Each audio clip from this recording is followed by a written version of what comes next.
Halo Bunda, selamat datang di Beranda Anak. Di sini kita akan ngobrol-ngobrol seputar masalah pendidikan anak-anak dan keluarga. Ayo dukung channel ini dengan cara klik tombol subscribe dan lonceng di bawah ini. Mengasuh anak bukanlah hal yang mudah. Bahkan untuk Bunda yang telah mempersiapkan pernikahannya dengan baik pun bisa saja kewalahan ketika menghadapi masalah-masalah dalam mengasuh anak.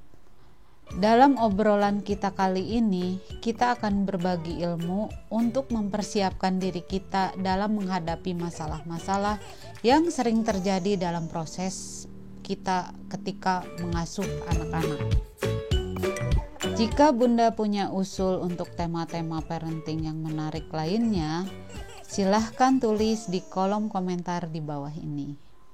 Bunda, kesibukan kita dalam mengurus rumah tangga tentunya sudah banyak menyita tenaga kita sehari-hari. Apalagi jika ditambah Bunda harus bekerja di luar rumah. Tentu saja tenaga yang tersedia itu makin sedikit.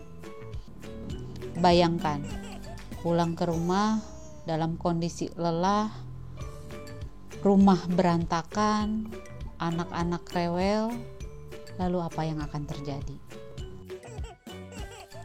Ya, betul. Seringkali kita tidak mampu mengontrol emosi kita. Kita marah, bahkan dalam kondisi kita mampu mengendalikan emosi kita pun, kita masih bisa mengomel-ngomel atau paling tidak kita ngedumel di dalam hati. Hal ini seringkali membuat kita jadi bersikap asal-asalan terhadap anak. Asal anak-anak tenang dan diam, asal anak-anak tidak mengganggu kita, lalu kita bisa beristirahat dengan tenang. Lalu, bagaimana cara mengatasi hal ini? Satu hal yang harus kita sadari, betapa beruntungnya kita, karena saat ini kita sudah memiliki anak. Sementara di sisi lain, banyak orang tua yang hingga saat ini belum bisa memiliki anak. Kesadaran ini akan memunculkan rasa syukur dan tanggung jawab untuk bisa merawat, menjaga, dan memberikan yang terbaik untuk anak-anak kita. Untuk mewujudkan kesadaran ini, berikut adalah tips-tips agar kita bisa menjalankan parenting di rumah.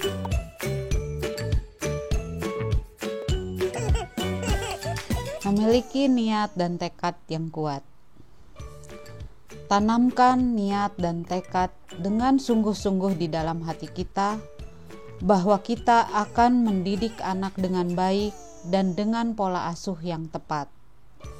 Dengan cara menanamkan niat dan tekad yang kuat di memori kita, peristiwa-peristiwa kelepasan karena kita lepas kontrol emosi bisa dihindari. Komunikasikan segala hal dengan baik. Walaupun masih kecil, anak-anak itu tetap individu manusia yang bisa diajak bicara dengan baik-baik. Komunikasikan dengan baik masalah-masalah yang perlu diketahui dan dibicarakan dengan anak-anak dan sampaikan dengan cara yang lembut dan bijak. Yang berikutnya adalah belajar mendengarkan pendapat anak. Satu hal yang sering kali tidak kita sadari, bahwa dalam proses kita mengasuh anak, sebenarnya kita sendiri sedang dalam proses belajar. Belum tentu apa yang kita lakukan itu sudah benar dan bisa diterima baik oleh anak-anak. Untuk itu, mulailah belajar untuk mendengarkan pendapat anak-anak. Di sisi lain, anak-anak perlu merasa didengarkan dan dihargai. Sikap membangkang dari anak-anak itu sering terjadi karena kebutuhan mereka untuk mengeksplorasi dirinya. Yang berikutnya, menyediakan lingkungan yang baik untuk anak-anak. Selain orang tua, lingkungan itu memberikan pengaruh yang besar dan banyak untuk anak-anak. Kita harus bisa memilih lingkungan yang baik untuk anak-anak, yang bisa mendukung penerapan pola parenting yang akan kita jalankan. Yang kelima, berikan waktu luang untuk diri sendiri. Agar dapat bersikap waras, Sekali-sekali Bunda memerlukan waktu untuk rileks, menikmati waktu me time untuk menyenangkan diri sendiri. Komunikasikan dengan suami dan anak-anak, minta waktu kepada mereka agar mereka bisa memahami kebutuhan kita. Oke Bunda, semoga pembahasan kali ini bisa bermanfaat.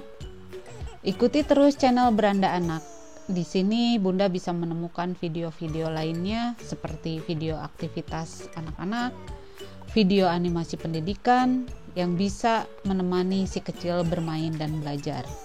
Jangan lupa untuk like, share, komen, dan subscribe. Bersama kita berbagi ilmu dan pengetahuan untuk mendukung pendidikan dan perkembangan anak bangsa. Sampai jumpa.